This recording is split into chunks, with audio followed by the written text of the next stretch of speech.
अस्सलाम वालेकुम नाज़रीन, मैं हूं सैयद जुल्फ़िकार गिलानी और आप देख रहे हैं गिलानी लॉग्स। अंग्रेज़ों के बारे में एक कहावत मशहूर है कि वो 100 साल की सोच रखते थे और 50 साल का मंसूबा बनाते थे। जब वो हिंदुस्तान आए तो वो शुरू में तो मसाले की तिजारत के लिए आए थे, लेकिन जब उन्हें पता चला कि हिंदुस्तान में उनके लिए बहुत कुछ है, यानी सोने की चिड़िया है और यहाँ से वो बहुत कुछ कमा सकते हैं, तो फिर उन्होंने आहिस्ता आहिस्ता बंगाल से अपनी मुहिम शुरू की और रफ्ता रफ्ता वो पूरे हिंदुस्तान पर काबिज़ हो गए। ये कब्ज़ा 1947 तक जारी रहा, लेकिन इस 150-200 साल में उन्होंने हिंदुस्तान के कोने कोने में अपने लिए सहूलतें पैदा की। यहाँ ये जो इलाका जहाँ इस वक्त मैं खड़ा हूँ, ये कोहस्तान नमक का इलाका कहलाता है। कोहस्तान नमक में जो नमक के पहाड़ हैं उनकी दरियाफ्त तो अलेक्जेंडर द ग्रेट के घोड़ों ने की थी, लेकिन उसे तिजारती बुनियादों पर निकालने का काम बेशक मुग़लों के दौर में या सल्तनत दिल्ली के दौर में शुरू हुआ, लेकिन उसे अरूज अंग्रेज़ों ने बख्शा। अंग्रेज़ों ने न सिर्फ सोडा ऐश की फैक्ट्रियाँ यहाँ बनाई, बल्कि इस नमक को निकाल कर जो नमक की मुख्तलिफ कानें थी उसे हिंदुस्तान के कोने कोने तो क्या पूरी दुनिया में पहुंचाया। उन्होंने ये नमक पहुंचाने के लिए 2 रेलवे लाइनें भी बनवाईं। एक रेलवे लाइन तो मलकवाल खेड़ा की रेलवे लाइन है जो आज भी किसी न किसी हालत में मौजूद है। दूसरी रेलवे लाइन उन्होंने मंदरा से बिछाई भोन तक कस्बे के लिए, क्योंकि भोन से कोहस्तान नमक का फासला चंद किलोमीटर से ज़्यादा नहीं है। वो वहाँ से नमक निकालते, यहाँ लाते और फिर यहाँ से ट्रेनों के ज़रिए पूरे हिंदुस्तान और फिर बहरी जहाज़ों के ज़रिए पूरी दुनिया तक ले जाते। वो कहते हैं कि ये जो भोन की रेलवे लाइन है ये भी इसी सिलसिले में बिछाई गई थी। लेकिन कुछ लोगों का ख्याल ये है कि भोन रेलवे लाइन यानी मंदरा भोन सेक्शन ये नमक के लिए नहीं था, बल्कि ये अंग्रेज़ फ़ौज में मुलाजमत करने वाले उन फ़ौजियों को एक इनाम था जो इस इलाके से ताल्लुक़ रखते थे, क्योंकि इस इलाके को आमतौर पर मार्शल एरिया कहा जाता है। पहले ये इलाका जेहलम में शामिल था, लेकिन अब ये ज़िला चकवाल का है और चकवाल के बहुत से लोग, कोई गांव ऐसा नहीं होगा जहां के लोग आपको फ़ौज में ना मिले। 3 स्टार जनरल 4 स्टार जनरल तक के जो लोग हैं फ़ौज में, उनका ताल्लुक़ चकवाल से रहा है या अब भी है। ये सिलसिला सिर्फ पाक फ़ौज तक महदूद नहीं, बल्कि उन्होंने ब्रिटिश आर्मी में भी अपनी खिदमत अंजाम दी। तो कहते हैं कि ये रेलवे लाइन बेशक नमक के मकसद के लिए थी कि नमक को यहाँ से ले जाया जाए, लेकिन असल में एक अब्दुल्ला खान गोंदल थे जो इसी भोन कस्बे के रहने वाले थे। उन्होंने अंग्रेज़ फ़ौज में मुलाजमत की और बहुत सी खिदमत अंजाम दी। तो जब उन्हें इनाम देने की बारी आई तो जैसे सूबेदार ग़ुलाम मोहम्मद ने अपने गांव डलम्याल के लिए वो तोप मांग ली थी जो आज भी डलम्याल गांव में नस्ब है और दूसरी जंग अज़ीम का तोहफ़ा है, इसी तरह पहली जंग अज़ीम में भी कुछ लोग भोन के थे और उन्होंने बहुत कारहाय नुमायाँ अंजाम दिए। जब अंग्रेज़ों ने उनसे पूछा कि जी इसके बदले में आपको क्या दिया जाए, तो उन्होंने ये मुतालबा कह लें या फरमाइश कह लें ये रखी कि जी हमारे इलाके में रेलवे लाइन बिछा दी जाए। लिहाजा ये जो भोन रेलवे लाइन थी, मंदरा भोन सेक्शन जिसे कहा जाता है, 75 किलोमीटर लंबा ये सेक्शन था। कहा यह जाता है कि ये उसी अब्दुल्ला खान गोंदल की फरमाइश पर बिछाई गई थी। 15 जनवरी 1916 को इसकी तकमील हुई, 3 हिस्सों में ये मुकम्मल हुआ। मंदरा से डुडयाल का 44 किलोमीटर का हिस्सा 1 मई 1915 को मुकम्मल हुआ। डुडयाल से चक नौरंग तक का हिस्सा 1 जून 1915 को मुकम्मल हुआ और फिर उससे अगले साल चक नौरंग से भोन तक रेलवे लाइन की तकमील हुई, जो 15 जनवरी 1916 को जो है वो ये मुकम्मल हुआ। ये वो बदकिस्मत स्टेशन है जहाँ से ट्रेन आकर वापस मुड़ जाया करती थी मंदरा के लिए। यहाँ वो टर्निंग टेबल भी मौजूद था जहाँ इंजन का रुख बदला जाता था।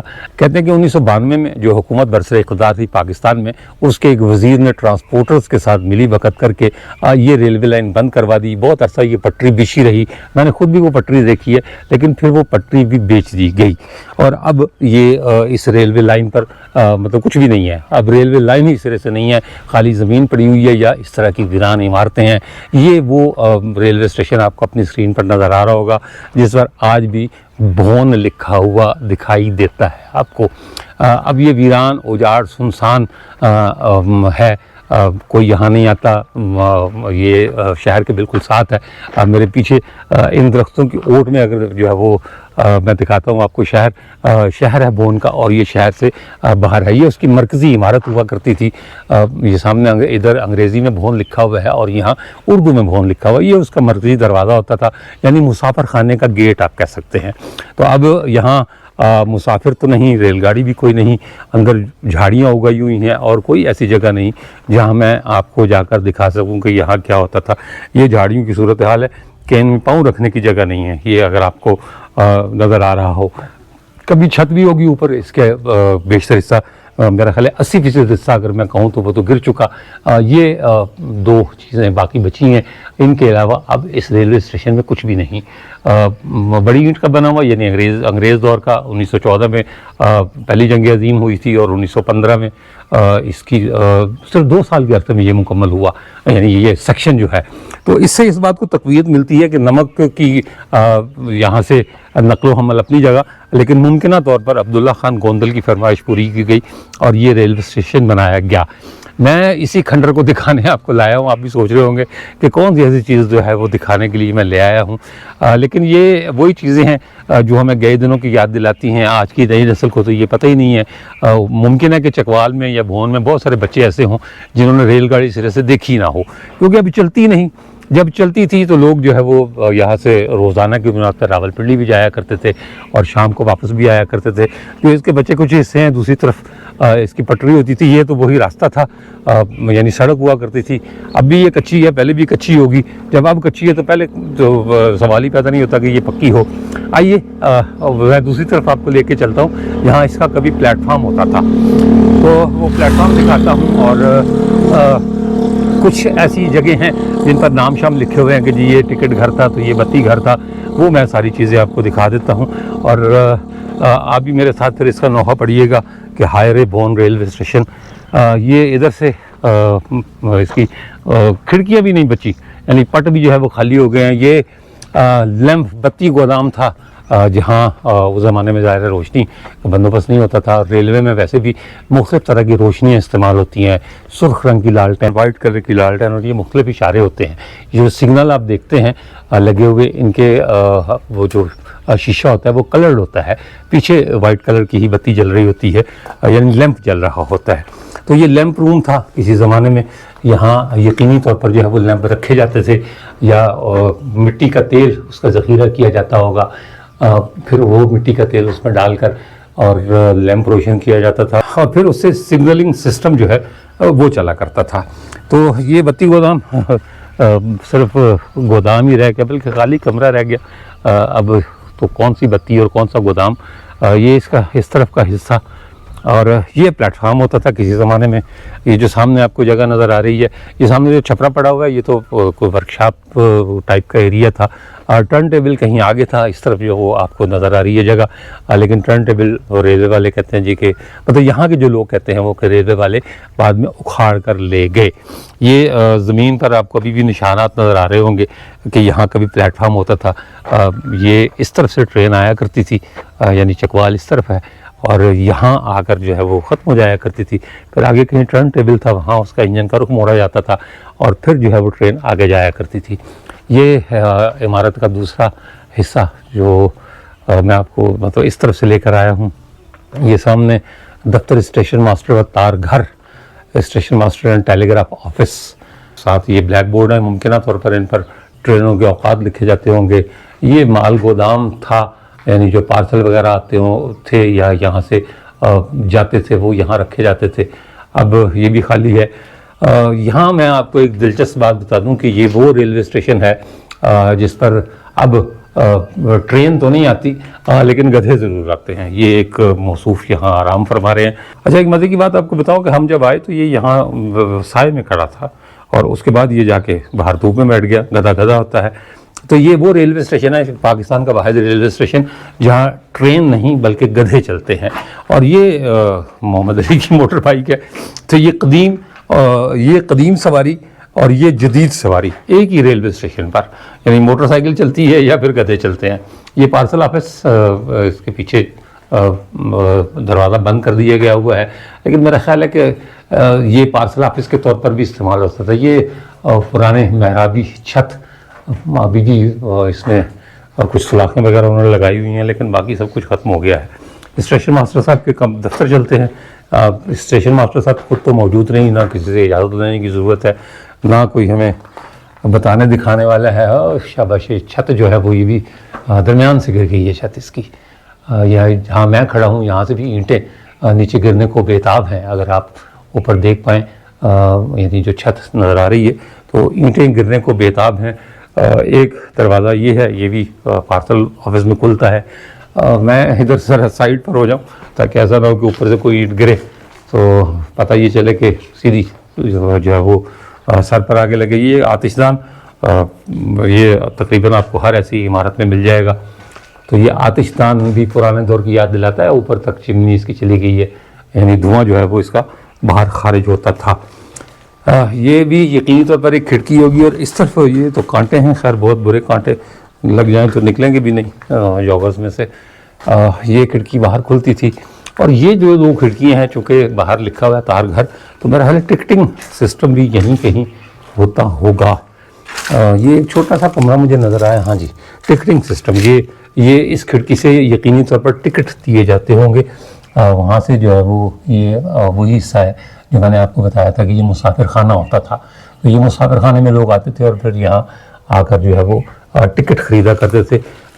हो सकता है कि एक टिकट घर ख़वातीन के लिए हो, क्योंकि ये बाहर दीवार बनी हुई है, तो ऐसे ही लगता है कि ये जो है वो खिड़की, यहाँ से ख़वातीन टिकट लेती थी और यहाँ से जो है वो मर्द हजरात लेते थे टिकट। और बाहर वही मुसाफिर खाना मैं आपको लेके चलता हूँ दोबारा वहाँ पर।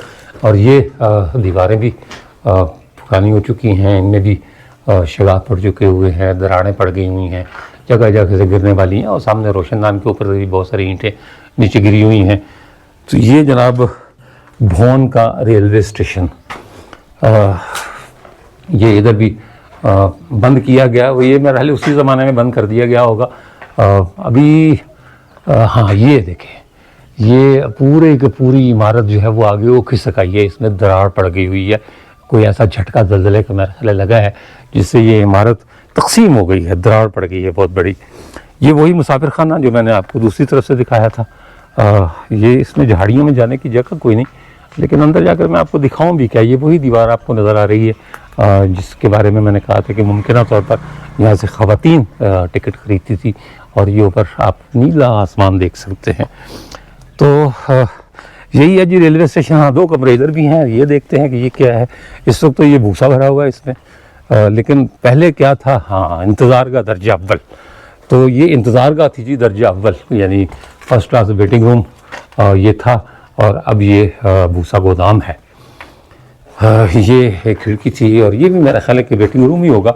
अगर एक वेटिंग रूम है तो दूसरा भी यकीनी तौर पर वेटिंग रूम ही होगा। लेकिन अब जो है वो इसमें भी वो ऊपर तक भूसा भरा हुआ है। तो ये हाल है जी भौन रेलवे स्टेशन का। सामने जो छपरा पड़ा हुआ है उसमें मेरा नहीं ख्याल कि कोई चीज़ आपको दिखाने वाली होगी। मैं कोशिश करता हूँ इन झाड़ियों में से होता हुआ कहीं जाऊँ तो जाकर दिखाऊँ आपको कि उसमें क्या है। आइए कोशिश करते हैं जहाँ तक जाया जा सकता है। मैं देखता हूँ कि यहाँ से अगर कोई जगह मुझे मिल जाती है नीचे उतरने की, क्योंकि ये जो आपको सिमेंटेड जगह नज़र आ रही है, ये प्लेटफार्म का वो कोना था जो ये जो निचली जगह, निचेवी जगह, यहाँ ट्रेन आकर रुकती थी। और ये जो है वो उसका प्लेटफार्म का हिस्सा, बदनसीब प्लेटफार्म जिस पर अब ट्रेन नहीं आती। तो इधर से मैं नीचे उतरता हूँ, उस छपरे तक जाता हूँ, देखते हैं क्या है। क्योंकि इस तरफ मुझे कांटे वगैरह कुछ कम नज़र आए हैं, तो मैंने कहा मैं आपको उस छपरे तक ले चलूँ। है तो खाली छपरा, कुछ भी नहीं है दिखाने के लिए, बाकी कुछ नहीं बचा। सिर्फ खंडर ही है। एक घर मुझे वहाँ भी नज़र आ रहा है बना हुआ। मेरा ख्याल है कि रेलवे के कुछ लोग यहाँ रहते होंगे यकीनी तौर पर। जब स्टेशन आखिरी स्टेशन था तो बड़ा स्टेशन होगा। ये सारी जो है वो कभी इस ज़माने में, एक ज़माने में यहाँ पटरियाँ बिछी होती होंगी। अब तो खैर खेत बन गए हुए हैं और इनमें खेती बाड़ी होती है। तो ये आ गया जी छपरा। मुमकिन तौर पर यहाँ इंजन खड़ा किया जाता होगा, या ये भी हो सकता है कि यहाँ से लोडिंग अनलोडिंग होती हो, क्योंकि मैंने बताया ना कि नमक यहाँ से जाया करता था पूरे हिंदुस्तान में ट्रेन के ज़रिए। और फिर आगे बहरी जहाज़ों के ज़रिए वो पूरी दुनिया में भेजा जाता था। तो ये भी हो सकता है कि ये यहाँ नमक वगैरह का या किसी दूसरे साजो सामान का ज़ख़ीरा किया जाता हो। हाँ जी, ये सामने एक दो छोटे घर, ये दो मेरा ख्याल ये लग रहे हैं। ये घर जो रेलवे मुलाजमीन के होंगे, वो मुमकिन तौर पर स्टेशन मास्टर का घर होगा, क्योंकि बड़ा लग रहा है तो हो सकता है कि स्टेशन मास्टर का घर हो। ये मैं इधर निकल आया हूँ, वो पानी की टंकी भी है जी, यानी अच्छा खासा बड़ा सेटअप था, पानी की टंकी और उसके नीचे भी घर बने हुए हैं। यानी यहाँ मेरा ख्याल है कि अगर जब ये ऑपरेटिव होगा ये रेलवे स्टेशन, तो कोई दर्जन भर लोग यहाँ रहते भी होंगे यकीनी तौर पर। जो मुझे मतलब ये टंकी नज़र आई, फिर उसके साथ एक और भी स्ट्रक्चर बना हुआ है, वो भी यकीनी तौर पर घर होगा। ये छोटे छोटे घर हैं, ये मेरा ख्याल है कि छोटे स्टाफ के घर लग रहे हैं मुझे, क्योंकि एक एक कमरे के घर हैं, अंदर वही झाड़ियाँ भरी हुई हैं। इधर से मैं देखता हूँ कि रास्ता है अगर, तो मैं इसकी अगली समत भी आपको दिखाता हूँ। ये झाड़ियाँ जी गिर गए हुए हैं सारे, हाँ अगली समत इसकी रह ही नहीं गई, झाड़ियाँ आ गई हुई हैं सारी की सारी। ये जगह है और इधर भी झाड़ियाँ ही हैं, झाड़ियों से गुजर कर जाना पड़ेगा। कांटे भी हैं जी इसमें, हाँ जी बड़े लंबे लंबे कांटे हैं, अल्लाह खैर करे। तो कांटों से बचता बचाता मैं इधर निकल आया हूँ। तो हाँ जी, ये मैं अकबी समत आ गया हूँ, ये अकबी समत से जो है वो इसका नज़ारा है। ले जी, मैं कांटों से भिड़ता बढ़ाता लड़ता इस तरफ निकल आया हूँ। कांटे बड़े लंबे लंबे कांटे हैं जी, और लगे तो अच्छा खासी दूर तक जाएंगे और दर्द भी होगा यकीनी तौर पर। बहरहाल ये अकबी समत में आया हूँ, आप इसे अकबी समत कह लें या सामने वाली समत कह लें, लेकिन है कुछ नहीं यहाँ पर, खाली खंडर हैं, ना कोई बंदा ना बंदे की ज़ात, बेआब हो गया।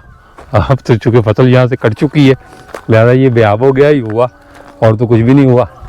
तो ये भी एक घर है, वही जो मैंने आपको बताया था कि ये मुझे कोई बड़ा घर लग रहा है, गालिबन स्टेशन मास्टर का घर हो सकता है। तो आइए इसको भी नज़दीक से देख लेते हैं। रास्ता तो मुझे इसका भी नज़र नहीं आ रहा कि मैं कहाँ से आपको ले जाऊँ और कहाँ से दिखाऊँ। इधर खिड़कियाँ कुछ नज़र आ रही हैं मुझे, दो खिड़कियाँ, तो खिड़कियों से झांकने की कोशिश करते हैं कि अंदर क्या है। ये बाहर तो खैर कांटे ही कांटे हैं ये, लेकिन चलते हैं। अगर कोई तलवा फाड़ के अंदर ना घुसा कांटा। अच्छा, उधर से मुझे कुछ खुला नज़र आ रहा है, लेकिन मुझे नहीं पता कि अंदर की सूरत है। उस तरह से नहीं, जो उस तरह से भी झाड़ियाँ लगा के रास्ता बंद किया हुआ है, लेकिन फिर भी चलते हैं, देखते हैं कि अगर कोई जगह है। बाकी ये जो राड लटक रही है, कभी मेरा ख्याल बदनसीब पंखा इसके साथ होता था, इसलिए कि रेलवे के घरों में चूँकि मैं भी रहा हूँ, तो उनकी बड़ी लंबी लंबी राडें होती थी, छतें चूँकि ऊँची होती थी, तो वो पंखा ऊपर से तो हवा देता नहीं था, तो लिहाजा वो पंखे के लिए लंबी राड लगाया करते थे, ताकि वो इस हद तक नीचे आ जाए कि वहाँ हवा आ सके। तो इधर से मेरा लालच ये है कि बस मैं उसको देख लूँ और आपको दिखा दूँ। अदरवाइज़ मुझे जो अंदाज़ा है वो यही है कि चूँकि सामने कांटे रखे हुए हैं, लिहाजा अंदर जाने की जगह कोई नहीं होनी, तो फिर भी देख लेते हैं कि क्या है। हाँ जी, ये आ गया, ये वीरान बरामदा। कभी यहाँ कोई रहता होगा, कोई ख़ानदान रहता होगा। ये एक होल है जी, अल्लाह जाने, नहीं छोटा सा ही है, मैं समझे किसी सांप की बिल है। तो ये बरामदा, चलें यहाँ तक चलते हैं। हाँ जी, ये बिल आखिर में बरामदा में पहुँच गया हूँ। ये बरामदा अब वीरान है। इस तरफ चूल्हा बना होगा, निशानी मुझे बता रही है कि ईंटें रखकर जो है वो आग शाग जलाई जाती होगी। ये जी मैं उधर तक पहुंच गया, अंदर तक, कमरे तक। अभी भेड़ों का मौसम आया तो नहीं है, लेकिन भेड़ें मुझे नज़र आ रही हैं कहीं कहीं। तो ये वो पंखे की राड जो मैंने आपको दूर से दिखाई थी, और यही मुकम्मल घर है। ये बड़ा घर है, क्योंकि ये रेलवे की निशानी है कि इनकी छतें ऊँची और एक दरमियान में कमरा बड़ा हुआ करता था। मैंने बताया ना कि मैं चूँकि रेलवे के मैंगलोर में रह चुका हूँ।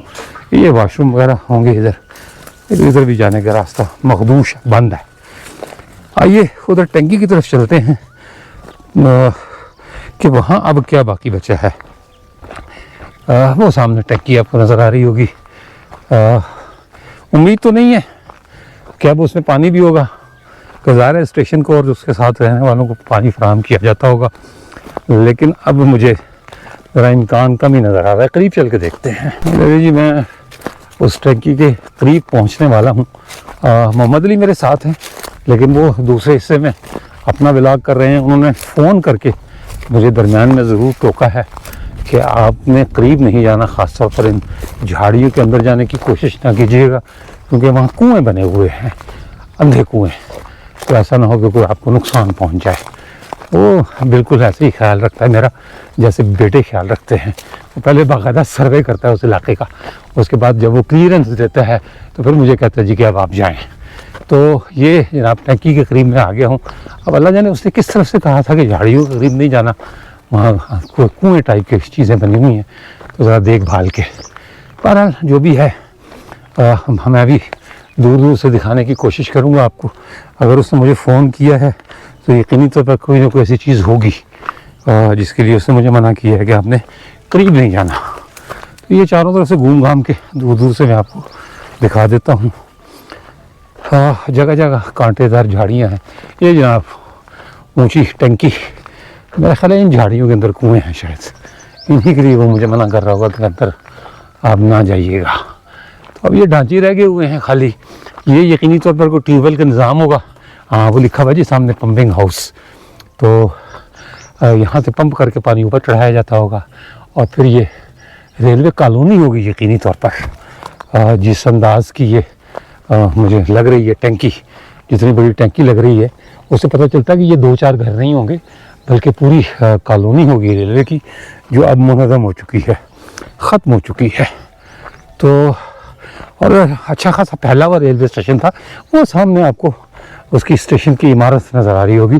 मेरा ख्याल है कि यहाँ से कोई 100-150 गज तो दूर होगा। नहीं, ये रेलवे स्टेशन की इमारत है, ये रेलवे स्टेशन की इमारत है। वो कोई और वो खंडर है जो मैंने आपको दिखा दिया, गालिबन वो भी रेलवे के ही घर लग रहे हैं मुझे। तो ये छपरा आ गया और ये रेलवे स्टेशन की इमारत। फिर भी बहरहाल यहाँ से 100 गज का फासला तो होगा। तो इसका मतलब है कि एक ज़माने में यहाँ रेलवे की कॉलोनी आबाद थी और वो लोग यहाँ पर रहते थे, स्टाफ रहता था रेलवे का। ये भी कोई रेलवे की गई गुजरी कहानी मुझे सुना रहे हैं।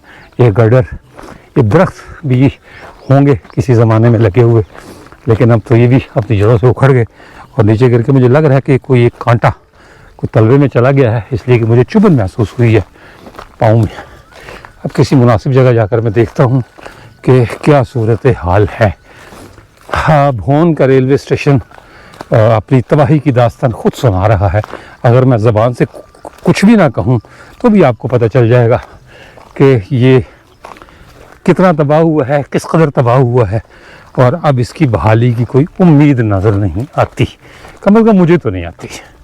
तो मैं हालांकि मेरी कोशिश होती है कि मैं बदगुमानियाँ ना पालूँ, लेकिन मैं इस हद तक खुशगुमान आदमी भी नहीं हूँ कि ये मैं अंदाज़ा लगा लूँ या तय कर लूँ अपने तौर पर कि जी ये रेलवे स्टेशन कभी आबाद हो जाएगा। मुझे नहीं लगता, मैं नहीं समझता कि ये कभी आबाद हो पाएगा।